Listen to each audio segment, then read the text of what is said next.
Yeah, I just sent this to you, Jamie. If you follow the tweet, it is by Dr. Deborah So, and it is an article from the National Institute of Health Study. Dr. Zero Van Meter, a pediatric. Oh, okay.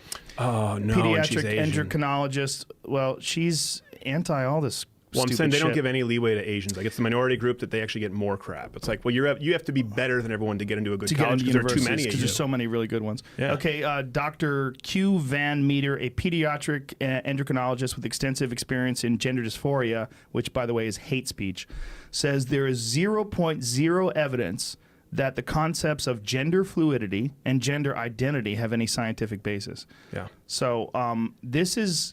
Why she includes 0.00? That's the second zero there. She's money. She's thinking about cash. Yeah, does it mean anything? She's thinking about cash, money.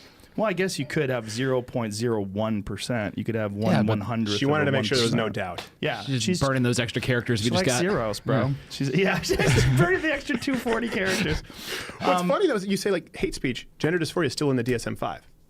What does that that's mean? the actual like the psychiatric journal that they use, the reference book. But they literally call it hate speech now. Yeah, I know, but it's the actual Yeah. medical condition. Right. What's crazy in that undercover, God bless my wife, she went with us because we need other people to have hidden cameras, and so she posed as a lesbian, a movie kind of lesbian. They're like, really, you exist? And like, yeah, she's. They weren't faking even it. hardly fooled. They couldn't say anything. Well, she remember said like I identify as someone with bigger breasts. And she was asking how to get this covered under, Medicare, Medicaid, because they were talking about getting all these operations. And Mr. God bless him, Rex Dr. Butt. Rex Butt was The like, only straight- I think straight you man in the should building. mention that, talk about that gender dysphoria. So for her, they use gender dysphoria to try and file it medically to get new tits on the taxpayer dime, but it was considered hate speech to say it to the transgenders in the room. It's just crazy. Like, you can't make sense of it. And I don't need to make sense of it. I just need to not be banned for She talking just wanted to be about the woman she was meant to be. Right. Well, I mean, anything that you can mock is bullshit. I mean, if you can mock it that openly, if that's that obvious, like getting bigger tits because you identify as someone with bigger tits, I mean, that's bullshit. That's why it's so funny. I don't think I've ever been more in love with my wife than when went she did for it. that. She just, and we didn't expect it. She just looked at me, she kind of nodded, and she's like, She had I've an always idea. identified as someone who has bigger breasts. Well, did you see that guy that got busted molesting children and said he identifies as being a 60-year-old boy? That was a really recent case. I mean, people are trying this out when they get caught doing things. And I'm not saying that there's not people out there that identify with being a man when they're actually a woman or vice versa. That's not what I'm saying. But what I'm saying is there's a lot of fucking crazy people out there. A lot. And to deny that, and just because it's dealing with gender, Yeah. we're in Narnia now. We're in La La Land. You're not being real. No. Well, let me ask you this, because you, like you said, you're not right wing. I'm pretty open about the fact that I'm right wing. I remember watching your show a while back, and you had little guy, Jamie Kilstein? Buck Angel. Yeah. Little guy that used to be a gal. Yes, exactly. And then I don't remember what I said, but it was the same kind of conversation we have here. Like, I don't just go out and be like, oh, screw you, you're a tranny. I said, well, I just don't buy it. And he wanted to get into a fight with me. Like, he wanted to have a fight. Like, let's fight about did it. this was happen? years ago when you had Probably him on the just show. had a fresh shot of test. Jacked. But, He was huge at one time. Oh, was he? Oh, yeah. Got up to like 185, like super jacked, because just banging test in there and fucking lifting. But he was saying that his joints hurt really bad when he was doing that. It's almost like it's unnatural. So crazy. But back then, Yeah, when you look at had him that. on. Jacked. All Like, right. if I had a roll with that guy, I'd be like, fuck. All right, here we go. No, come on. You wouldn't have problems with that. Try to be kind. Yes, exactly. But the point is, back then, let me ask you this. Did you realize it was going to get as insane? Like, or did you just think this was kind No. of, this is an interesting guest? Well, he's a nice guy. And, Right. I'm more than willing to call him a man. And that was one of the things that I said. I said, look, man, you're a person.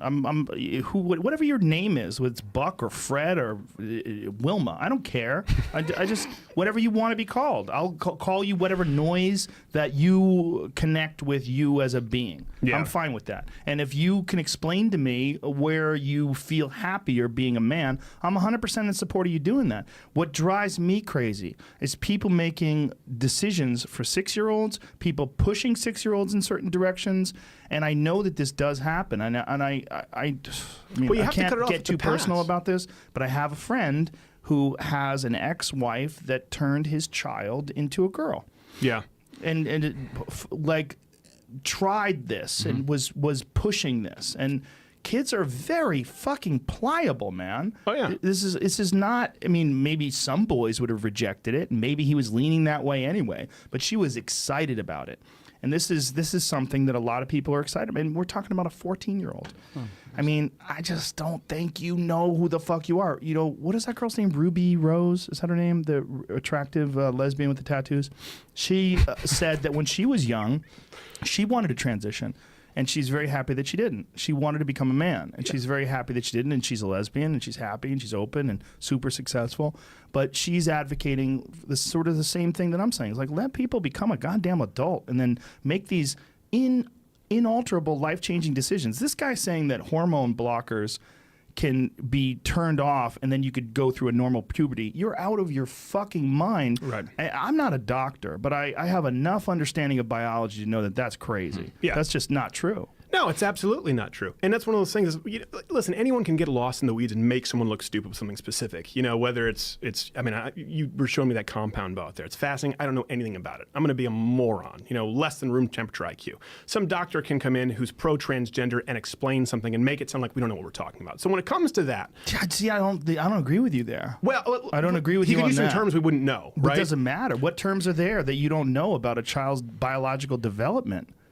Well, what they point to is they go, well, actually, there are these studies that show that the brain alterations occur before a cross hormone sex replacement therapy, and it's not true. So we had a few transgender people on our show, but the point is, with these, whether it's a conspiracy or this, you say, okay, I'm not a doctor, and I can't just appeal to authority. I can't just say this doctor says X. So I do have to, at this point, accepting that I'm not a doctor, accept the preponderance of evidence from the overall medical community.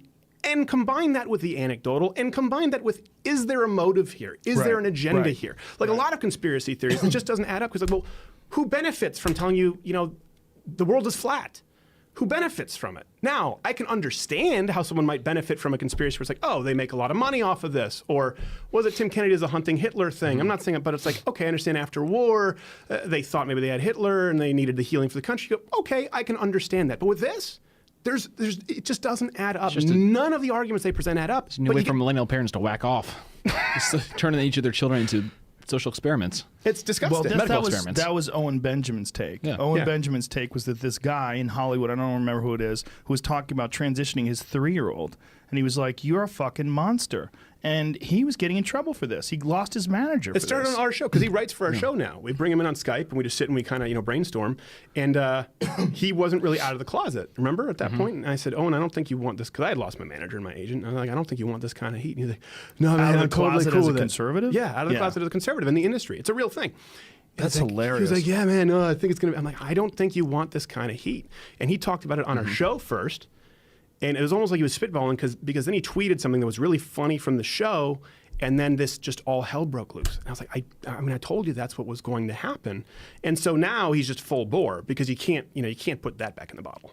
And that's the crazy thing. Like, Owen was the quintessential non-political, just sort of happy-go-lucky comedian. It's totally changed him now. If you see his act, it's hysterical. Yeah. Listen, I know Owen kind of did that on this show. Yeah. I mean, that's one of the things that happened. Like, on this show, we were just talking about all the various things. And also he was talking about his dad being flamboyant and his mom being kind of masculine, and he grew up in this weird environment. And, he's a great guy. Yeah. I mean, this is his take on things, and he loves to talk shit on Twitter. He loves to stir things up. Yeah. And he does it too much. I told him the exact thing. I was like, Owen, just take it down.